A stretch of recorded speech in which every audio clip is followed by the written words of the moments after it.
Bom dia, irmãos, graça e paz. Vocês querem que ligue o ar? O ar quente, né? O ar quente é bom, né? Eu acho que tem aqui, viu? É que fica muito abafado, né? Vamos orar para a gente começar?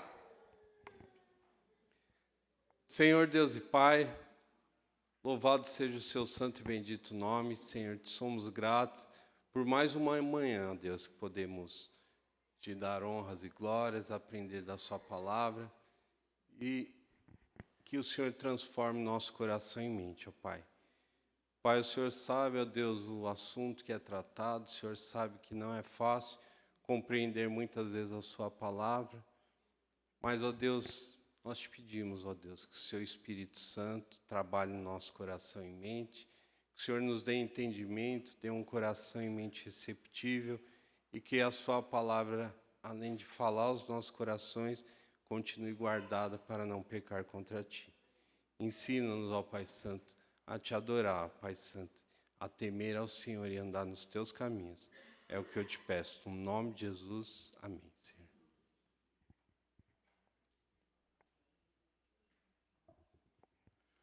Bom, hoje nós vamos continuar aqui em teologia bíblica e vamos falar sobre os profetas, continuar a falar sobre os profetas menores.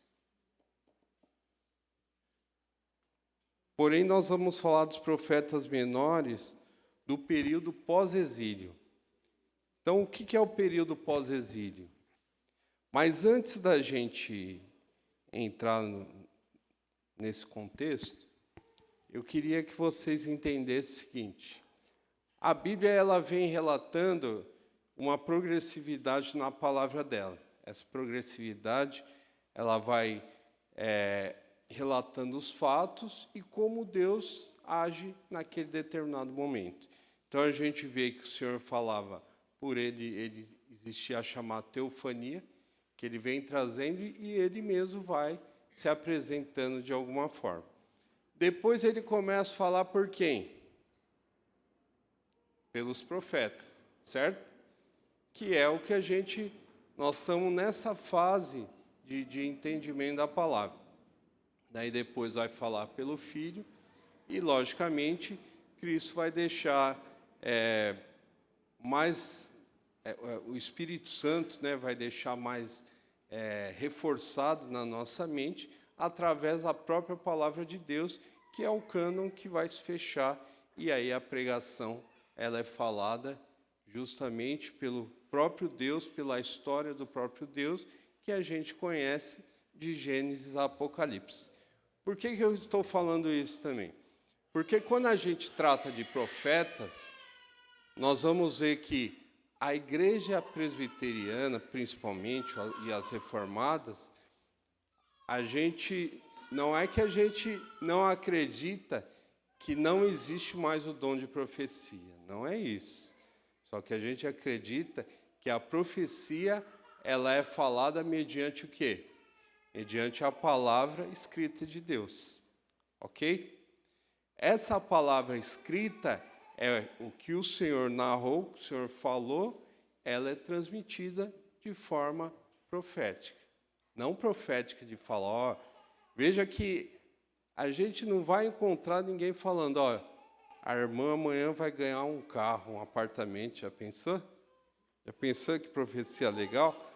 Mas os profetas, eles tinham a característica de trazer o que o Senhor fala com num determinado momento, com um propósito, e o propósito maior do profeta sempre era o quê? Sempre foi glorificar o Senhor. Sempre foi glorificar ao Senhor e mostrar a grandeza do Senhor. Então, são coisas que a gente precisa compreender, porque às vezes a gente vê uma confusão tão grande, né, no conhecimento que se é passado para a igreja, e aí depois vão deturpar e falar, mas os reformados não acreditam nisso, naquilo. Não é isso. É que a gente busca a compreensão na palavra e entender o que a palavra fala e o que ela está nos ensinando. Ok? Então, vamos lá. Então, os profetas pós-exílio. Vocês lembram o que é o exílio, né? O exílio foi que, num determinado... O Senhor falava, né, pelos profetas dele, falava, olha, se vocês não se arrependerem, se não mudar o coração, vai acontecer isso, isso e aquilo. E o povo, assim como todos nós, a gente não aprende. E aí, o Senhor vai fazer o quê? Ele vai trazer o entendimento ao povo. Por isso que a gente vê a seguinte forma. Quando o Senhor falava com um profeta, daí o profeta, muitas vezes, ele tinha que fazer coisas que não era legal. Então, por exemplo, em um determinado momento, o Senhor falou, olha, você vai fazer um assado lá, um bolo, né, e vai usar fezes humanas. Daí o profeta fala assim, mas aí é demais, né? Aí eu nunca provei nada impuro, daí o Senhor muda e fala, não, pode ser esterco de animal. Ou então o profeta tinha que dormir tanto tempo numa posição. Ou então casava-se com uma prostituta, e por aí vai. Daí a gente fala, mas por que isso, né? Por quê, né? Não é mais só o profeta chegar de terno e gravata e pregar, né? E ensinar. Hoje é mais fácil que tem o cânon, mas antes, tem o cânon terminado. Mas antes o que tinha que fazer? O profeta tinha que sentir exatamente, ter aquele sentimento que o Senhor passa para ele transmitir. Então, vamos dizer o seguinte, alguns estudiosos falam que o profeta era um escravo, diferente do sacerdote. O sacerdote ele tinha um papel no templo, né? Tinha um churrasquinho que ele comia, né, tal. E aí o profeta não, o profeta era aquele que ninguém gosta, né? Ninguém gosta de má notícia. Eu até brinco às vezes com o pessoal quando chega na minha sala na empresa e me traz má notícia. Daí eu lembro eles, né, que existia um tempo que quem trazia a má notícia que tinha que acontecer o quê? Tinha que matar ele, né? Já pensou se fosse assim? Chegava, pá, pá, acabou as más notícias, né? Podia ser assim, mas não é. Então, assim, o que acontece? O profeta, ele tinha que sentir na pele e passar, transmitir para o povo. Por isso que a gente vê algumas coisas que a gente fala, nossa, mas não é muito, não, Senhor. Mas o Senhor sabe das coisas e sabe como tem que passar. Só que, acima de tudo, o Senhor conhece o povo. E, muitas vezes, os profetas, boa parte do tempo que ele falava, o profeta ele falava justamente para quem? Para o povo da aliança. Olha que dificuldade, né? Parece quando a gente está ensinando os filhos da gente, né? Não faça isso, não faça isso. Não, olha, anda por esse caminho, não assiste isso, pendura a toalha, não deixa a roupa jogada, por aí vai. Daí você volta na casa, tudo igual. Fez tudo igual, né? Parece que daí a gente fala, mas nem se abrir sua cabeça e colocar dentro você vai aprender. Só que a gente se esquece que a gente foi assim, não é? Eu nem tanto, né? Mas assim, a gente é assim que funciona, tá? E Deus dá graça a gente muitas vezes de ter filhos bons, graças a Deus eu dou muito graças a Deus porque meus filhos não me dão muito trabalho, né? Mas por quê? Vocês sabem por quê? Porque quando a gente traz eles e eles seguem o caminho, né, do Senhor, a instrução do Senhor, isso ajuda e ajuda muito. Por quê? Porque ele aprende desde pequeno a temer ao Senhor. O papel que se faz com as crianças, que vai passando, adolescentes, isso aí vai ajudar e muito na criação que a gente dá para eles. Porque, acima de tudo, a gente fala, sabe o quê? Você conhece a história, hein? Ó, você foi recebido lá pelos presbíteros, hein? A partir de agora, quem vai ser disciplinado vai ser você. Não é um artifício legal, né? Certo? Fala, você conhece a palavra, você ama o Senhor. E por amar ao Senhor, você tem que fazer o que é correto. Mas, às vezes, a gente põe um pouco de medo nele para que ele cresça em maturidade. Ok? Vamos lá. Então, nós vimos o seguinte, ó, na lista dos profetas, a gente tem os profetas antes do cativeiro, durante o cativeiro e pós-cativeiro. Então, antes do Senhor entregar as nações de Israel para juízo, os profetas já denunciavam o pecado do povo. Daí, principalmente quando a Babilônia, que é mais Judá, né? Quando a Babilônia invade, leva o rei, torna o rei vassalo, né? Daí nós vamos ver que é o período de Jeremias, que ficou em Jerusalém, Ezequiel, que foi para a Babilônia. Ezequiel era um sacerdote, e quando ele ia pegar o direito de ser sacerdote, ele virou profeta. Coitado, né? Ele chegou na Babilônia. O que você faz?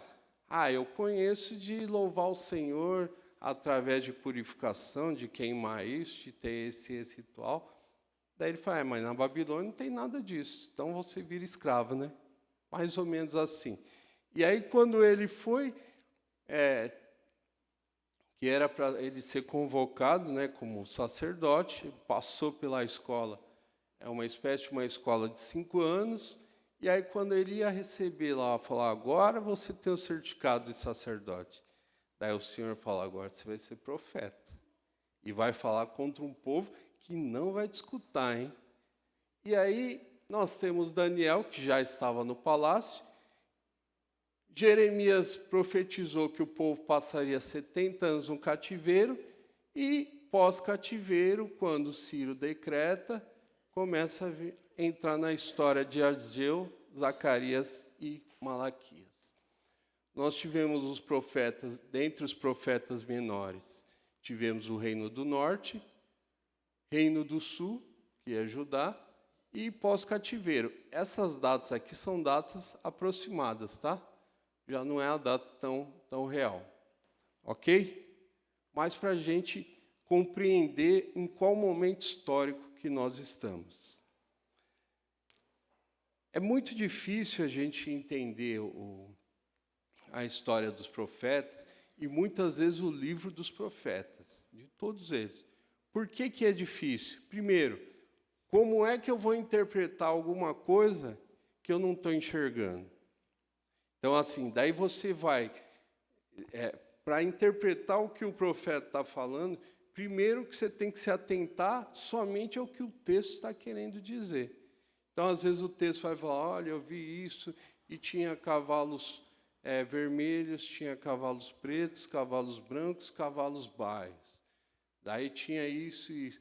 Daí você fala, e o que quer dizer tudo isso, né? Por que ele está falando isso?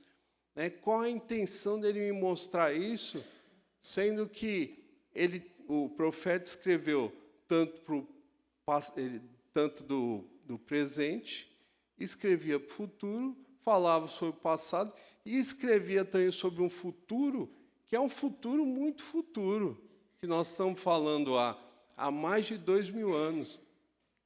E aí a gente, mais de 2000 anos, vem ler o que o profeta fala, e agora, hein? Do que esse profeta está falando? Então, a interpretação das profecias, né, desses livros dos profetas, ela tem certa dificuldade por causa disso. Mas a gente tem como compreender bastante coisa, ok?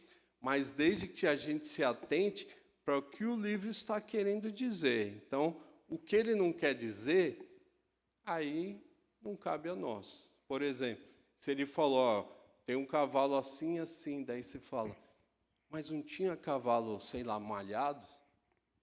E aí, será que tinha cavalo malhado? Se tiver cavalo malhado, então a gente começa, às vezes, a viajar em coisa que não vai dar em nada. Então, a gente tem que se atentar ao que ele está falando e ligar o que ele está falando ao reino de Deus, à aliança, ao pacto, e sempre vai mostrar quem. O profeta, ele sempre vai falar, olha, vocês fazem isso, isso e isso. Vocês têm que mudar para esse de tal jeito. E aí ele vai fazer, sempre vai pôr uma pontinha de quem? De Cristo, né? Olha que bonito. Sempre ele vai falar alguma coisa de Cristo. Ele vai falar por quê? que ele vai falar, olha, e aí que é legal. Por quê? Porque quando ele fala de Cristo, ele está falando para todas as gerações e todos os tempos. Então ele vai falando e fala, mas haverá um renovo. E aí ele está contando a história, e esse renovo virá um jumentinho. Daí, na época, você fala, mas um filho de Davi, filho do rei que vai vir, vai lutar contra esses impérios que estão tirando a nossa paz e vai vir montar num jumentinho? Como que pode um negócio desse? Mas pôde, não pôde? E esse é o bonito da gente ter a palavra de Deus. Por quê? Porque a gente consegue compreender a história, como que foi a história, como foi esse drama de salvação e redenção até nós. Esse drama que muitas vezes a gente despreza, mas nós vamos ver que como que chega até nós uma palavra que jamais pode ser desprezada, mesmo porque o Senhor Deus mandou o Filho dele, ou seja, o próprio Deus se encarnou por mim e por você. Se fosse uma coisa simples, podia continuar até matando os bichos, né? Por quê? O Senhor se alegra de matar os bichos, de oferecer, e oferece sangue, e faz tudo o ritual. Se o Senhor te oferece, tá bom. Mas isso não era, isso era uma imagem, né, uma representação de quem viria. Então, se o sacrifício fosse de qualquer forma, não precisava o filho dele, ou o próprio Deus, ter morrido. Então, a gente tem que guardar isso, tá? Bom, na cronologia, só para a gente também se situar, então nós temos lá, a partir do momento que os profetas profetizaram, então Jeremias profetiza 70 anos de cativeiro, ok? Muito bem. Daí a gente vê que na primeira invasão babilônica, Daniel e seus amigos vão para a Babilônia. Na segunda, Nabucodonosor vai sitiar a cidade. Daí nós vamos ver que aqui Ezequiel vai parar na Babilônia. Na terceira invasão, templo, casa, tudo é estragado, tudo é. Aí não teve mais jeito. Aí todo mundo segue, acabou Israel, né, não tem mais rei. Né, Israel responde diretamente para o Senhor, seja Nabucodonosor, seja os próximos. Então acabou a identidade de Israel. Lembrando que é o seguinte, o que a Babilônia, quando ela veio, ela não simplesmente acabou com o reino de Israel. Ela faz questão de acabar com o quê? Com o templo, não é? E o que representa o templo? Alguém pode dizer? O que representa o templo? Ó, a Silvinha está com calor, hein? Vai ter que abrir a porta. O que representa o templo? Pode entregar para o William, por favor. Pode responder enquanto eu tomo água. Né? A presença de Deus.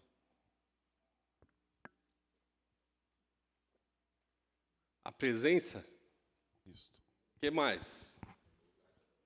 Lugar de adoração, o que mais?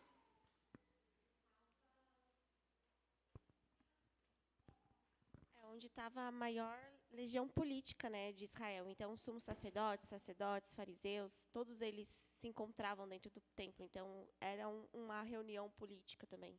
A reunião política, quem mais? Alguém? Aproveita que hoje está frio, tem pouca gente, dá para falar mais, né? Então, assim, o templo, ele representa tudo isso. Mas por quê? Porque Israel tinha essa identidade. Porque quem deveria comandar Israel, né, a princípio, né, lógico que depois até existiria indícios que haveria um rei, mas teria que ser assim, o comando sempre vem do Senhor. Então, o templo ele representava uma identidade que Israel tinha, certo? De seguir, de adorar o Senhor em primeiro lugar, de andar nos seus caminhos e seguir conforme a lei do Senhor. Então, a identidade de Israel era ligada ao templo, porque tinha que ser extremamente ligada à presença do Senhor. é o Senhor que traria organização, direcionamento de tudo que Israel iria fazer, ok? Então, por isso que ela falou, é a política. De certa forma, esses homens deveriam ser homens tementes ao Senhor, que andassem no caminho do Senhor em justiça e em verdade. Por quê? Porque a presença do Senhor estava lá, o direcionamento do Senhor estava lá. Então, quando a Babilônia chega e acaba com o templo, de certa forma, a identidade de Israel, ela teria que ser apagada, que é o que nós vamos ver nos próximos capítulos, né? Então, nós temos aqui, no reinado de Ciro, ele decreta a volta dos judeus. Então, vai passando, quase 70 anos, retorna Zorobabel e Josué, que é o sumo sacerdote. A construção do templo se inicia, daí nós vamos ver que os jovens se regozijam, os velhos vão chorar. Por quê? Porque os velhos viram a formosura do templo que Salomão construiu. E vê que hoje, né, com Zorobabel, hoje, que eu digo hoje, não hoje, né, naquela época, que na época de Zorobabel, o templo não era nada em relação ao que Salomão construiu. Só que os jovens não sabiam. Então, de certa forma, os velhos acabavam tirando o ânimo dos jovens. E aí houve aí um conflito e aí paralisou. Então, paralisou, não vai 16 anos sem construir. Em 520, o rei Dario autoriza o recomeço da reconstrução. Esdras 5, de 1 a 5. Vou pedir para a Gisele, pode ler, por favor?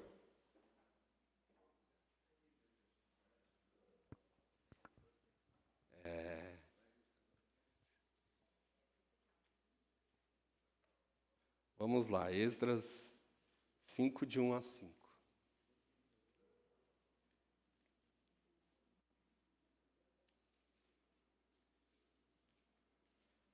Seguiu?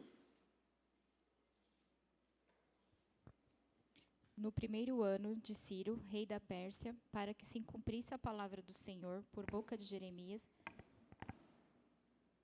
Desculpa, eu estou lendo 5, de 1 a 5. Ora, os profetas Ageu e Zacarias, filho de Ido, profetizaram aos judeus que estavam em Judá e em Jerusalém, em nome do Deus de Israel, cujo espírito estava com eles. Então se dispuseram Zorobabel, filho de Sealtiel, e a Jesua, filho de Josadaque, começaram a edificar a casa de Deus, a qual está em Jerusalém, e com eles os referidos profetas de Deus que os ajudavam. Nesse tempo veio a eles Tatenai, governador d'Aquém do Eufrates, e Setar-Bozenai, e seus companheiros, e assim lhe perguntaram: quem vos deu ordem para reedificares essa casa e restaurares este muro? Perguntaram-lhes mais: e quais são os nomes dos homens que constroem esse edifício? Porém, os olhos de Deus estavam sobre os anciões dos judeus, de maneira que não foram obrigados a parar até que o assunto chegasse a Dario, e viesse respostas por carta sobre isso. Isso aí. Então, nós vimos aí que houve aí que tentaram parar, e aí recorreram a Dario, lembraram Dario do decreto de Ciro, ele foi lá, pesquisou, falou, não, o povo tem razão, pode voltar a construir. E aí entra na história de Ageu, que ele vai exortar o povo, e Zacarias que vai fortalecer quanto a soberania e vai trazer o consolo. 516, nós vamos ver aqui o templo inaugurado, 70 anos após. Nós vamos ver que neste momento vai existir aí a história de Esther, que ela está relacionada também neste momento. Nós vamos ver também que o favor, né, de Assuero, ele ajudou. Nós vamos ver que Amã, ele tinha certa mágoa, né, por isso que com os judeus, por isso que ele queria matar os judeus. Nós vamos ver depois que Artaxerxes, sucessor de Assuero, vai enviar Esdras. Depois vem para cá também, para lá, né, Jerusalém, Neemias. O muro é terminado e aí nós temos depois o profeta Malaquias fazendo o papel dele de profeta. Ok? Muito bem. Então, essa é a história como chegou até esses profetas. Lembrando que os profetas menores, eles não eram menores por causa da sua, vamos dizer assim, da qualidade textual, mas sim por causa da quantidade, né, da profecia deles. Por isso que era até considerado um único livro, né, dos profetas menores. E aí nós entramos aqui no profeta Ageu. E quem é o profeta Ageu? Ageu, o significado do nome dele é, que tem aqui a minha festa, período de 520, acredita-se que ele profetizou durante 4 meses. Ele era contemporâneo a Zacarias. Os dois, né, tiveram um papel, trabalhavam, acredito que trabalhavam juntos, né? Talvez, não sei se na mesma localidade, mas em períodos, né, que é junto. Então, estabelece as prioridades que o povo deve ter, incentivando a construção do templo e restabelecendo a pureza. Então, deixa o livro aberto aí, a Bíblia aberta, deixa a Bíblia do celular ligada, que nós vamos ler Ageu e Zacarias e Malaquias. Então, Ageu 1, 2 a 6. Vou pedir para o Lucas Urbanek ler, por favor. Ageu 1, de 2 a 6. Assim fala o Senhor dos Exércitos, este povo diz, não veio ainda o tempo em que a casa do Senhor deve ser edificada. Veio, pois, a palavra do Senhor por intermédio do profeta Ageu, dizendo, acaso é tempo de habitardes vós em casa apaineladas, enquanto esta casa permanece em ruínas? Ora, pois assim diz o Senhor dos Exércitos, considerai o vosso passado. Tendes semeado muito e recolhido pouco, comeis, mas não chega para fartar-vos. Bebeis, mas não dá para saciar-vos. Vestir-vos, mas ninguém se aquece. E o que recebe salário, recebe-o para pô-lo num saquitel furado. Então, olha só. O profeta Ageu, ele começa a falar, mas ele fala para quem? Vai falar para os cabeças mesmo. Para os líderes, ele vai falar, olha, vocês aí, vocês vieram para lá, vocês, de certa forma, usaram recursos para quê? Para construir a casa de vocês. E ele fala, a casa de vocês está bonitona. O que é apainelado? Não é cheio de panela, né? Mas ele tem a ver com como se fosse forro, sabe? Como se fossem os forros que existiam. Então, a casa de Zorobabel, que era o governador, sumo sacerdote, nós vamos ver que estava tudo beleza, a casa do povo estava beleza. Por quê? Porque eles estavam quase 16 anos parados, e aí falava o seguinte, ó, como que a casa de vocês está tudo certo e a casa do Senhor não está certa? E aí, se a gente fosse perto, a gente fazia agora uma pregação sobre dízimo, né? Falar como que a casa de vocês estão até reformando, né? E a igreja está assim.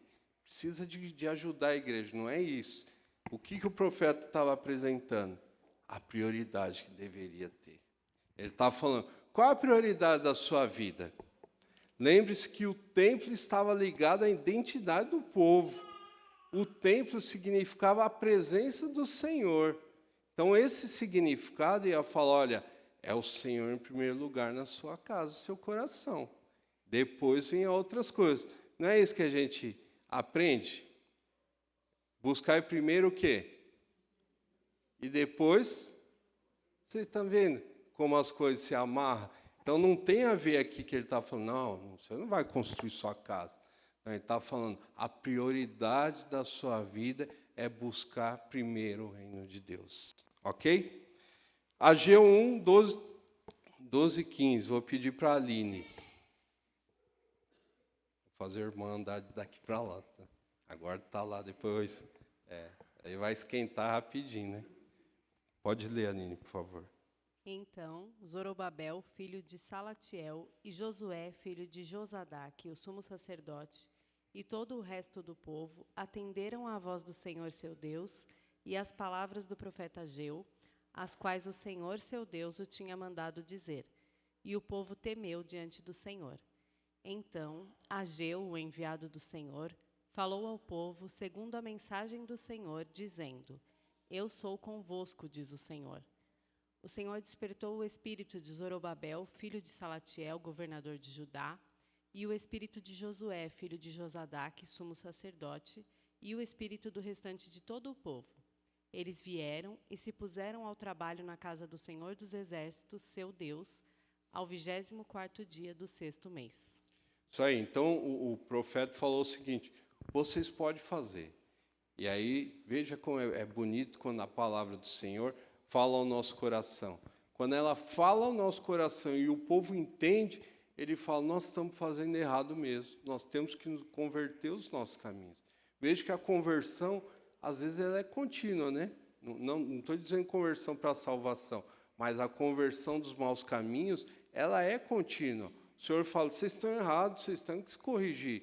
E aí o povo aprende a palavra de Deus e fala: Senhor, eu tenho que me corrigir.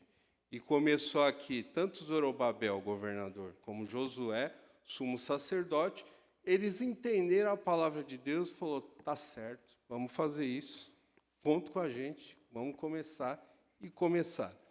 Ageu, vamos recomeçar, né? Ageu 2, 3, 4 e 9. Vou pedir para a dona Roseli. Aqui, ó. Pode deixar, eu passo aqui. Quem dentre vós que tenha sobrevivido contemplou esta casa na sua primeira glória? E como a vedes agora, não é ela como nada aos vossos olhos? Ora, pois se forte Zorobabel, diz o Senhor, e se forte Josué, filho de Josadaque, o sumo sacerdote, e tu, todo o povo da terra, se forte, diz o Senhor, e trabalhai, porque eu sou convosco, diz o Senhor dos Exércitos. A glória desta última casa será maior do que a da primeira, diz o Senhor dos Exércitos, e nesse lugar darei a paz, diz o Senhor dos Exércitos. Então ele falou o seguinte: olha, vocês podem fazer, não vai se atentar para a beleza do templo, porque a minha glória ela será. Porque o que vocês têm que buscar não é a beleza do templo, não é se o templo vai ficar legal, melhor ou pior. Você tem que procurar, acima de tudo, a minha presença, porque é isso que vai representar. É o passo que vocês estão dando, é um passo para quê? Para buscar a minha presença e não a grandeza da casa de Israel. E aí o profeta fala isso, né? Fala que a glória será maior. E aí nós temos, continuando, o profeta Ageu vai falar em 2, de 11 a 14. Ele está com a Bíblia aí, Jorge? Então, Ageu 2, de 11 a 14.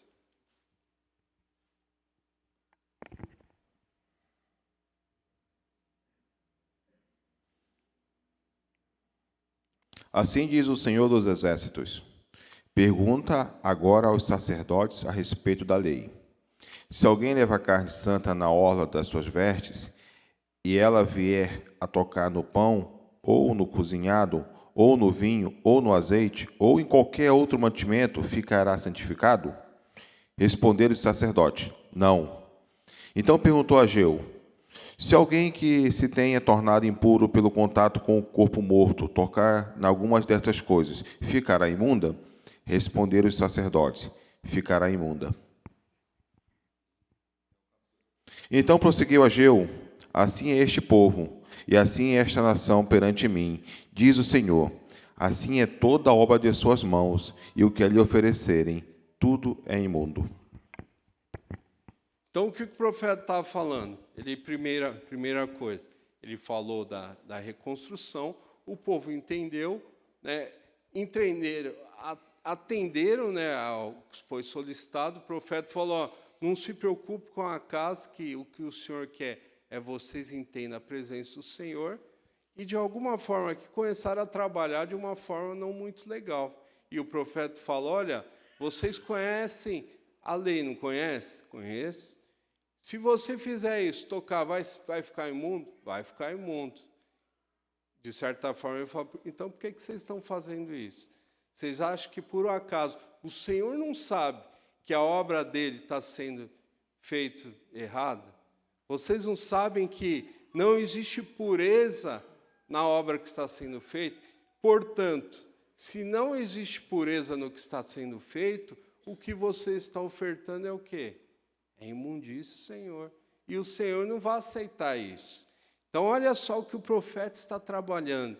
Ele está falando, olha, vocês vieram de lá, do cativeiro, só que vocês têm que reaprender que o Senhor é o Senhor de todas as coisas. Vocês não estão tratando com qualquer um. A gente tem que reaprender a tratar com o Senhor. É diferente dos nossos dias? Nem um pouco, né? Parece que o profeta está falando hoje para a nossa igreja, que não parece? Não parece, não, ele está falando sim. Ele está falando a mesma coisa. Ele está falando, ele está nos ensinando, nos instruindo que a gente tem o dever de louvar ao Senhor com o coração puro. Por quê? Porque nós também somos templo. O templo foi reconstruído. E o templo do Senhor é o meu, é a minha e a sua vida. Então, olha só o cuidado, e nós temos o cuidado e o dever de tratar e de trabalhar de forma pura. Ok? Então, essa foi a profecia de Ageu, que trabalhou com Zacarias, e agora nós vamos ver o que Zacarias está nos ensinando. Então, Zacarias, ele vai dizer que o Senhor lembra. Veja que o nome dos profetas sempre está ligado com o quê? Com o que o Senhor está fazendo. Então, quando o povo volta do cativeiro, nós vamos ver que ele tem que tirar o cativeiro e a Babilônia do coração deles, não tem? Por quê? Porque tinha gente que nasceu lá. Então, imagine só, alguém que nasceu na Babilônia, ela, teoricamente, ela tem uma compreensão conforme a cultura. Embora tivesse as comunidades que trabalhavam para que não secasse, né, essa cultura judaica que buscava sempre compreender e louvar ao Senhor, nós temos que entender que quando o povo volta, ele volta com muitos costumes errados. E o Senhor vai trabalhar justamente com esse profeta. Então, Zacarias o Senhor se lembra, o período dele foi um pouco maior que Ageu, 520 a 475, que foi o período que ele trabalha. E o objetivo do livro é Deus restaura a sorte do seu povo e quer transformar o quê? O coração do povo. Por quê? Porque o povo voltou de um jeito. E aí o Senhor vai fazer o trabalho para corrigir o coração do povo. Vamos ler. Zacarias 1, de 1 a 4. Pedi para o Denis ler.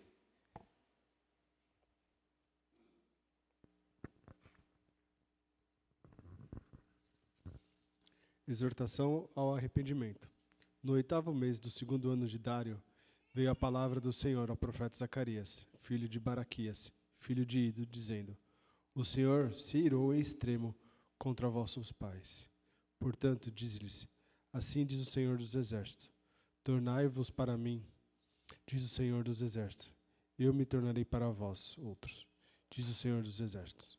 Não sejais como vossos pais, a que clamavam primeiro profetas, dizendo: Assim diz o Senhor dos Exércitos: Convertei-vos agora dos vossos maus caminhos e das vossas más obras. Mas não ouviram, nem me atenderam, diz o Senhor.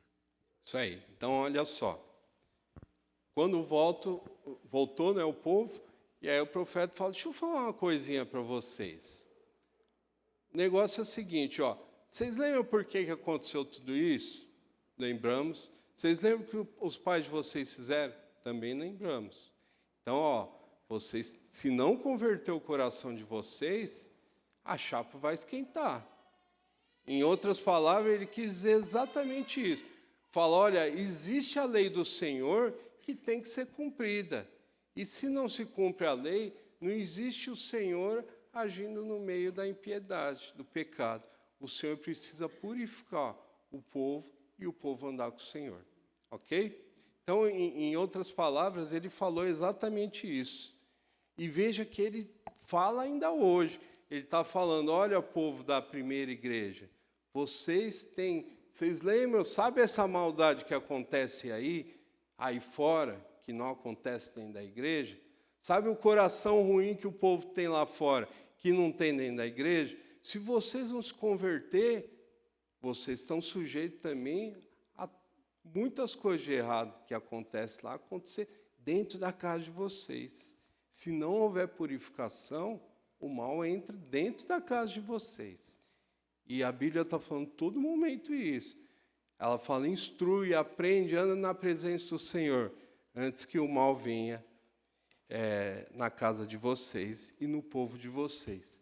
E aí o profeta, ele começa a ter algumas visões, né? E aí o profeta Zacarias, ele tem 8 visões. E aí nós vamos conhecer as visões dele. Então, a primeira visão que ele teve foi de 4 cavaleiros.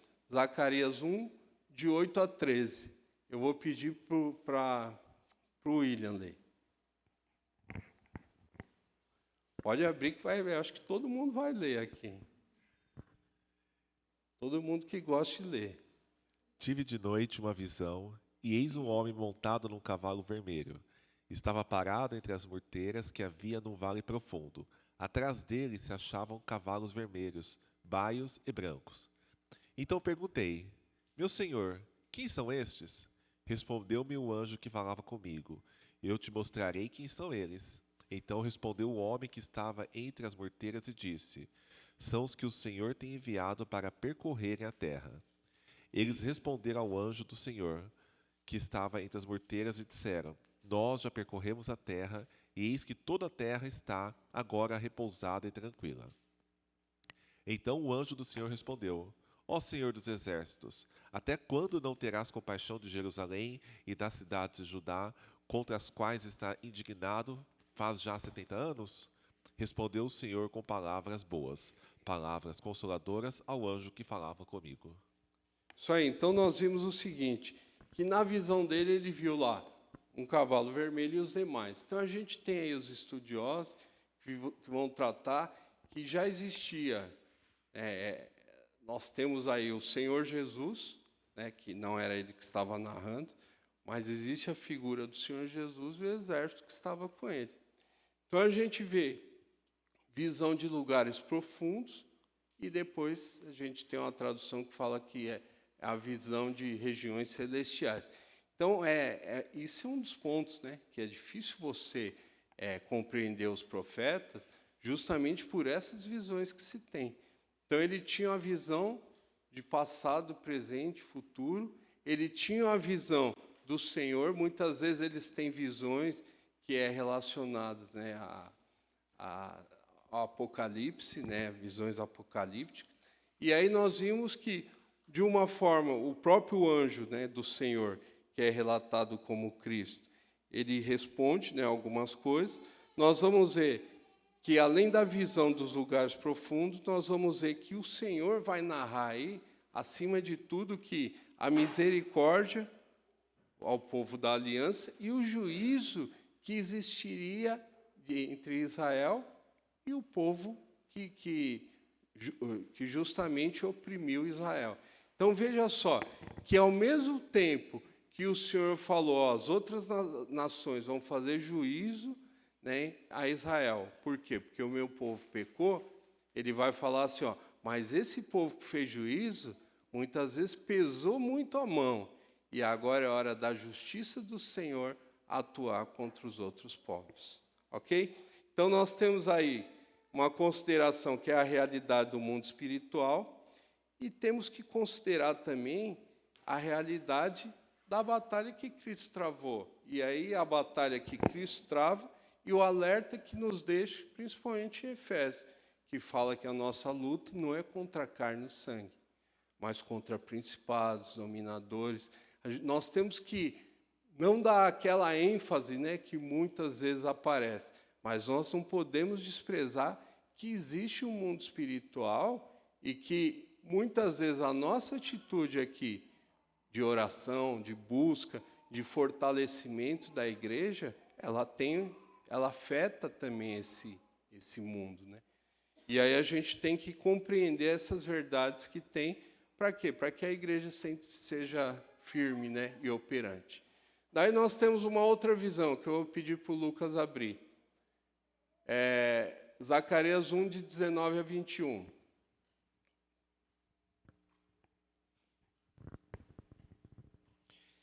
Perguntei ao anjo que falava comigo: que é isto? Ele me respondeu: são os chifres que dispersaram a Judá, a Israel e a Jerusalém. O Senhor me mostrou 4 ferreiros.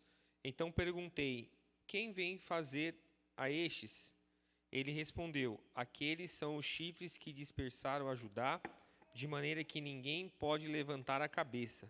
Estes ferreiros, pois, vieram para os amedrontar, para derribar os chifres das nações que levantaram o seu poder contra a terra de Judá, para a espalhar. Pode deixar com o Lucas, eu vou pedir para ele ler os outros. Então, veja só. Daí ele tem outra visão, que é dos 4 chifres e 4 ferreiros. Então, o que representa? Sempre que a Bíblia fala sobre chifres, ela está mostrando o poder, a força que existia, né? Principalmente em literaturas apocalípticas, ela vai trazer muito isso. Então, a gente percebe a força das nações, a opressão que se fez contra Israel, o orgulho, o poder que eles tinham, né, e vai relatar sobre 4 chifres, né? Acredite que foram os 4 opressores na época, né, que existia. E nós vamos ver a visão dos ferreiros também, que é falando o seguinte: aqueles que oprimiram, agora é a vez deles sofrer o juízo. E aí nós vamos ver que no texto tratava sobre se prostrar. Pensa no que o texto está falando sobre reis que se prostravam e que teriam que se prostrar. Nós temos um caso aqui, que é do obelisco negro, que está lá no Museu Britânico. E ele relata a história que Jeú veio, ele fez juízo principalmente a Acabe, passou alguns reis, depois ele se tornou o rei de Israel. E aqui diz na história que esse obelisco narra que Jeú ele ia lá e se prostrou diante desse rei da Síria. Pensa comigo que é um rei se prostrar. Agora pense também que o texto depois vai apontar para um rei que todos vão se prostrar para eles. Aleluia, que esse rei já está vivo e reinando, né? E aí nós vamos ver que mais tarde, em 722, aí Israel foi totalmente tomado. E aí acabou-se Israel, né? Depois nós vamos ver que volta a Judá. Então Deus realiza seu querer conforme o tempo e o propósito, submetendo todas as coisas aos pés de Cristo. Ok? Terceira visão, Zacarias 2, de 1 a 5. Tornei a levantar os olhos e vi, e eis um homem que tinha na mão um cordel de medir. Então perguntei: para onde vais tu? Ele me respondeu: medir Jerusalém, para ver qual é a sua largura e qual é o seu comprimento. Eis que saiu o anjo que falava comigo, e outro anjo lhe saiu ao encontro. E lhe disse: corre, fala a este jovem: Jerusalém será habitada como as aldeias sem muros, por causa da multidão de homens e animais que haverá nela. Pois eu lhe serei, diz o Senhor, um muro de fogo em redor, e eu mesmo serei no meio dela a sua glória.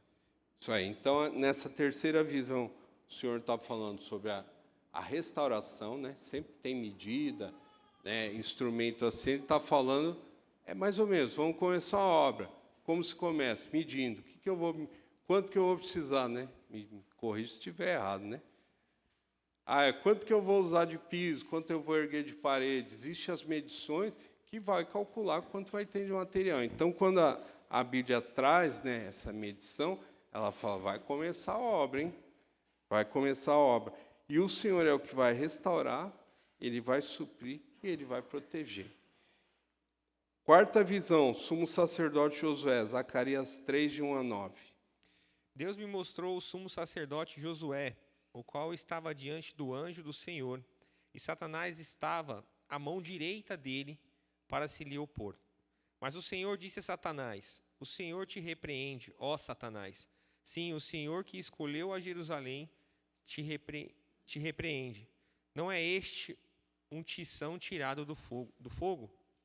Ora, Josué, trajado de vestes sujas, estava diante do anjo. Tomou a este a palavra e disse aos que estavam diante dele: Tirai-lhes as vestes sujas. A Josué disse: Eis que tenho feito que passe de ti a tua iniquidade, e te vestirei de finos trajes. E disse eu: Ponha-lhe um turbante limpo sobre a cabeça. Puseram-lhe, pois, sobre a sua cabeça um turbante limpo, e os vestiram com trajes próprios, e o anjo do Senhor estava ali.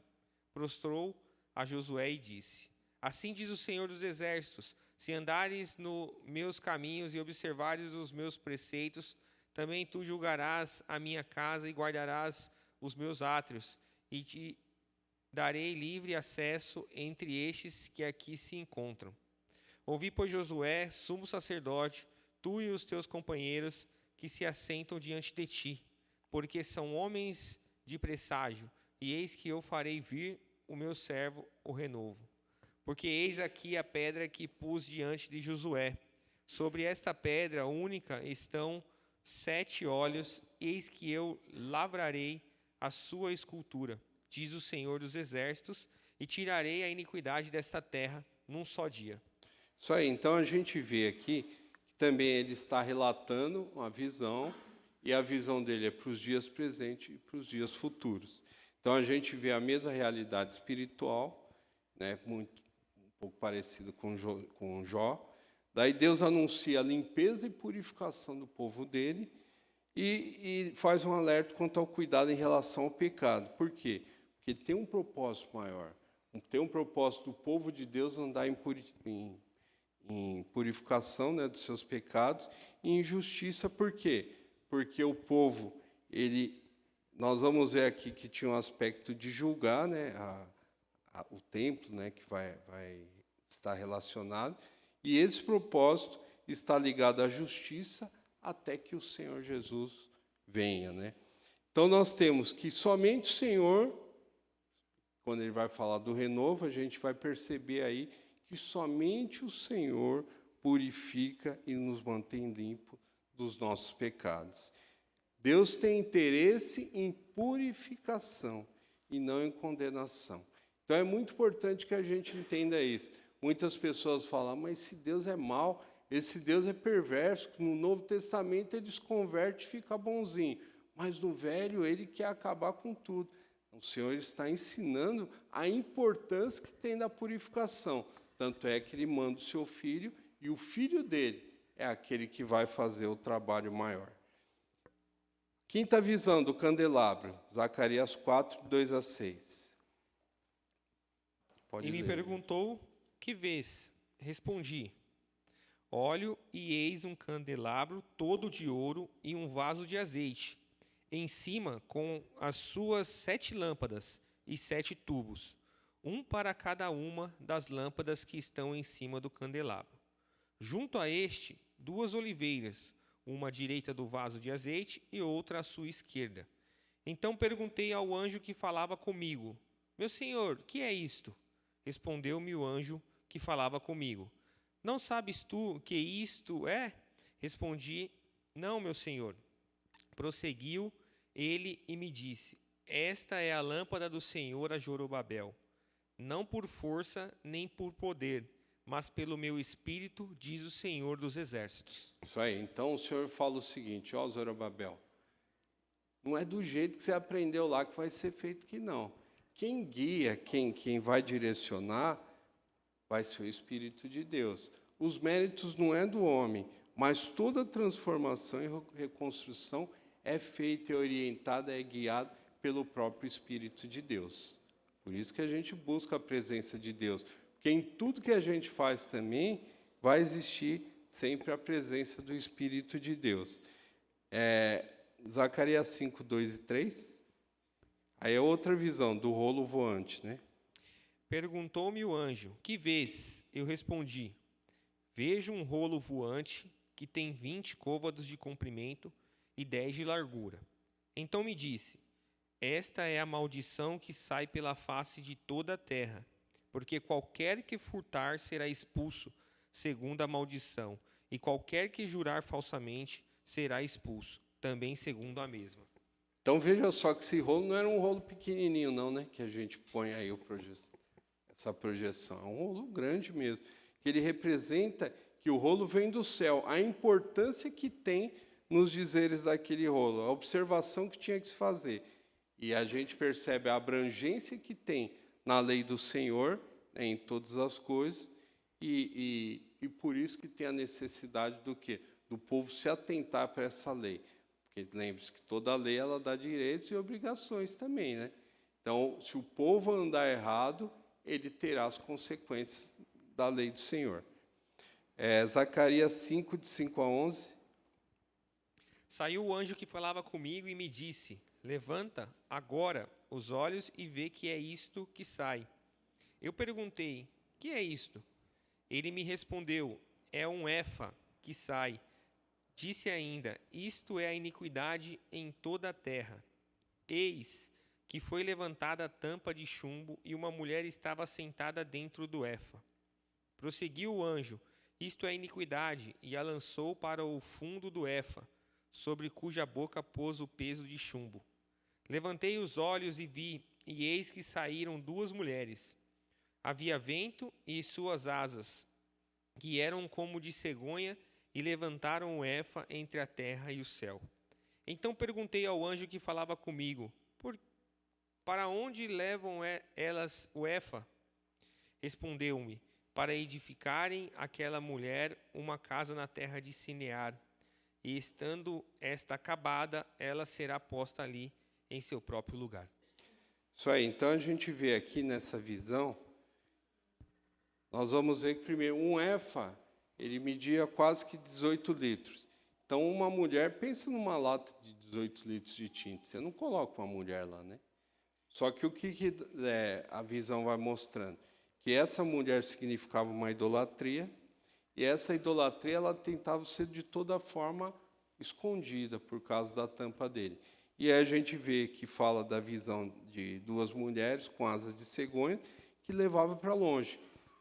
Então, quando ele fala de Sinar, Sinar representava a Babilônia. Então, a representação é que esse pecado que veio de onde não deveria sair, ele vai voltar para onde estava. Ok? Tudo com um propósito. Vocês até poderiam falar, mas o Senhor não podia ter estancado esse pecado, mas de algum propósito o Senhor falou, olha, vai ter um templo para essa idolatria lá da terra de onde não deveria ter saído.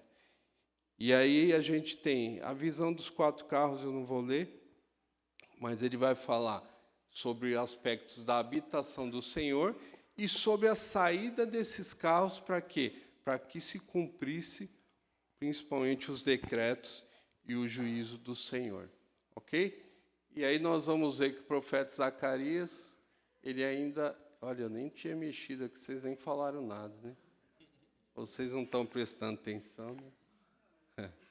E aí a gente tem um bônus, né, que ele vai falar do renovo do Senhor, que vai trazer a referência ao mediador, né, a aliança do Senhor. Então a gente vê que o livro de... Só um minutinho aqui.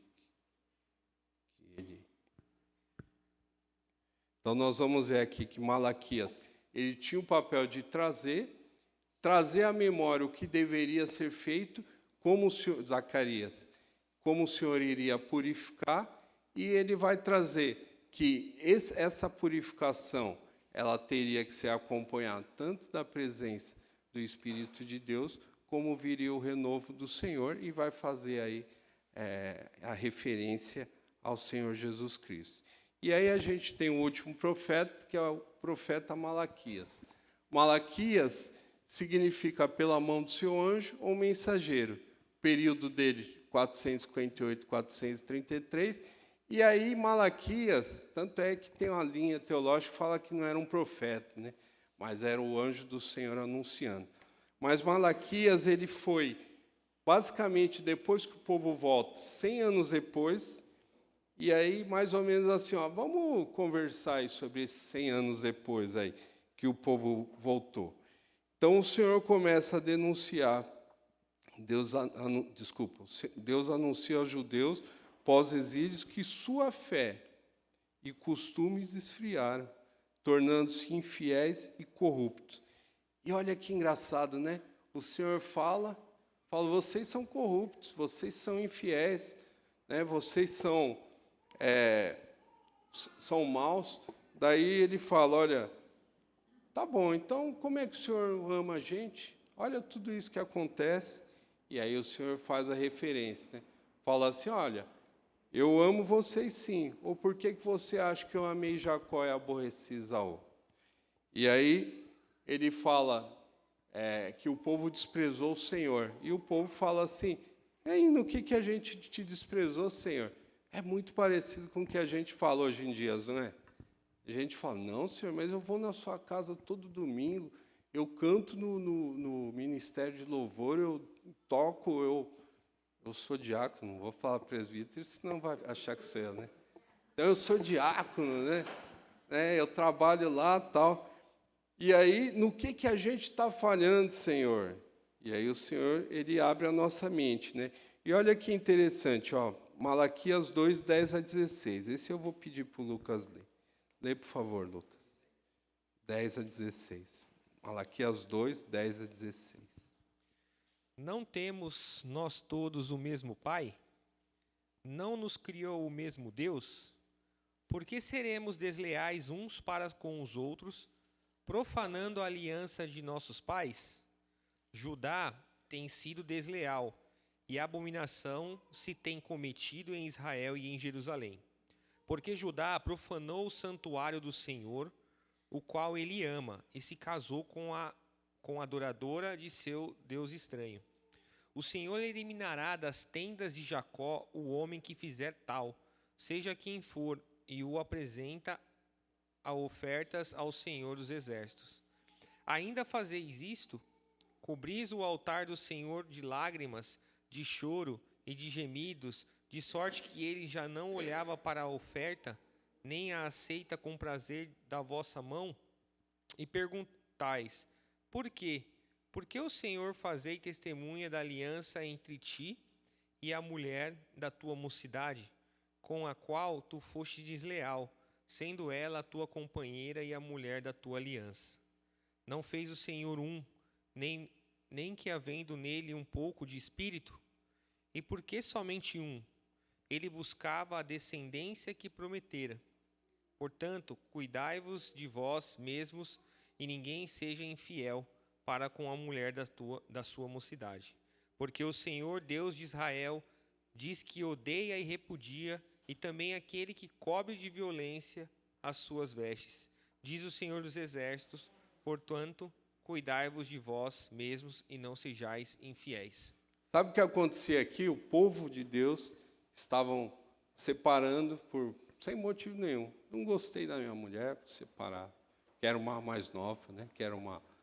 tem uma morena, quero uma loira, seja lá o que for.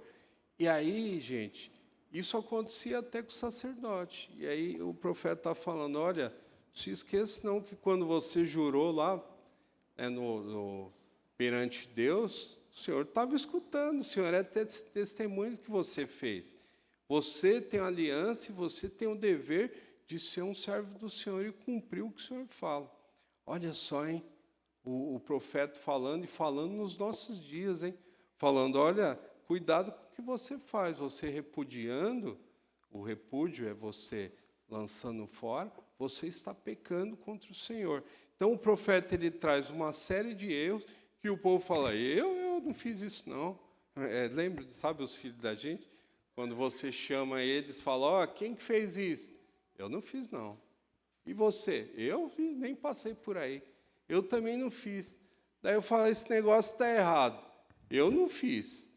A mãe de vocês não fez? Quem que fez? Não sei. Existe isso? Não existe isso. O povo fez igual, ó. Como demonstrou o seu amor, Senhor? Como nós te desprezamos? Nós traímos? Que isso? Isso aí não é verdade. Onde está o Senhor da justiça? Como podemos ser infiéis? Onde te roubamos?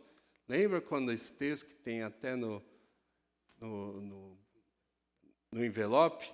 Então ele fala assim, olha, vocês me roubam nos dízimos e ofertas, vocês deixam de contribuir com a casa do Senhor, vocês têm um coração no dinheiro, vocês não têm um coração voltado para a obra do Senhor, vocês esquecem o templo do Senhor. Vocês são... E o povo fala assim, é inútil servir ao Senhor, sabe por quê? Nossa, eu faço tudo de bom para o Senhor e eu vivo aí uma vida triste, né? Uma vida caída ou uma vida com problemas. O povo falava tudo isso, que são coisas que a gente fala hoje em dia.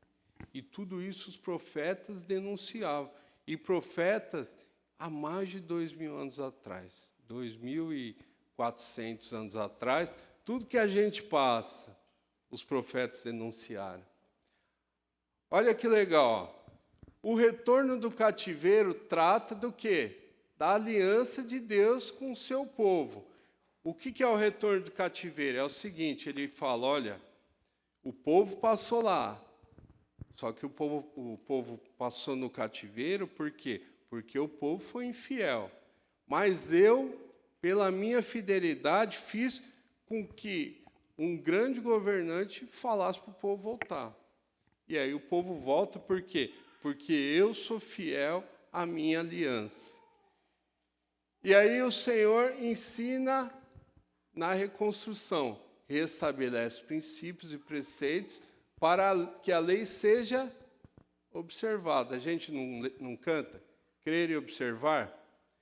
E que a iniquidade seja estancada e a santidade preservada. Então, volto no cativeiro, o Senhor fala, envia os profetas dele e fala, vocês estão voltando. A cultura do Senhor é restabelecida. O templo, a adoração, principalmente, é restabelecida. Por quê? Porque a identidade de Israel está ligada extremamente a servir o Deus da verdade. Por quê? Porque Israel sempre foi a vitrine do Senhor para com os povos. O que o Senhor queria fazer com os povos.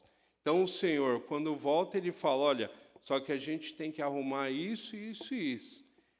Tem que ser preservada a santidade.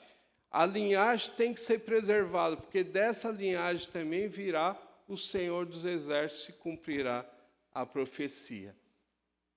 Nós vemos que a linguagem simbólica dos profetas serve para aplicação em todas as gerações, todas. Imagine só se ele falasse coisas extremamente ligadas e relacionadas somente àquele tempo, àquele período, àquela cultura. Nós, como somos espertos, íamos falar, não, isso aí não vale para a gente, não, né? Isso aí vale só para o povo de Israel daquela época. Mas a gente vê que quando o Senhor escreve, ele vai nos dar um ensino pleno. Deus é o Senhor dos Exércitos, todos os três vão reforçar isso. O povo deve ter o desejo profundo da presença do Senhor, é isso que ele está falando.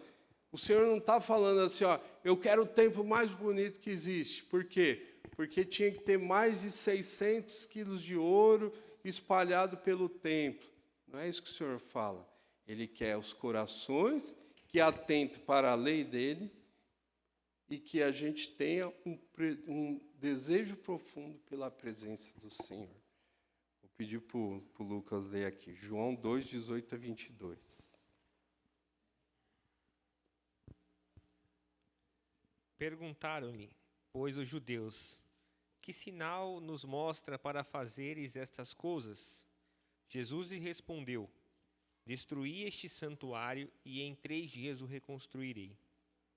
Replicaram os judeus, em 46 anos foi edificado este santuário, e tu em 3 dias o levantarás? Ele, porém, se referia ao santuário do seu corpo.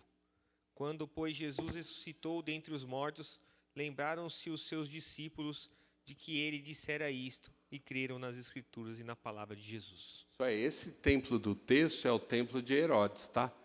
Mas olha só, Cristo é o templo final, que é o que o texto fala. A igreja é o corpo de Cristo, que é o templo do Espírito Santo. Olha que bonita a história do Senhor. Ele nos ensina como que deve agir num determinado período da história visando aquele período e visando o nosso período. Ou seja, tudo que foi aplicado para eles é aplicado para a gente. Todo o processo de santidade, todo o processo de adoração, de louvor ao Rei dos Reis, ao Senhor do Senhor, a purificação, para quê? Para que o homem tenha, para que Deus tenha o relacionamento com o homem, tudo isso tem que ser observado nos nossos dias. Então, o que esses profetas estão ensinando é justamente isso. O dever, a obrigação que nós temos em andar em santidade e buscar a presença do nosso Senhor. A mensagem é muito bonita. Os profetas menores, eles trazem uma mensagem fabulosa, que eles mostram tanto o erro que leva à desgraça, como a santidade que vai levar à adoração e à presença do Senhor. Amém? Vamos orar? Senhor Deus e Pai, toda honra, glória, Senhor, louvor seja dada a Ti. Que as Suas palavras, Senhor, o Seu preceito, possa ficar no nosso coração. Que dia após dia possamos observar a aliança que temos com o Senhor e a necessidade que temos de ter um coração santo, justo e íntegro diante do Senhor, para trazer louvores e honras e glórias ao Senhor. Usa, Senhor, a cada um de nós nesse processo, Senhor, e abençoe o seu povo para a sua honra e glória. No nome de Jesus, amém, Senhor.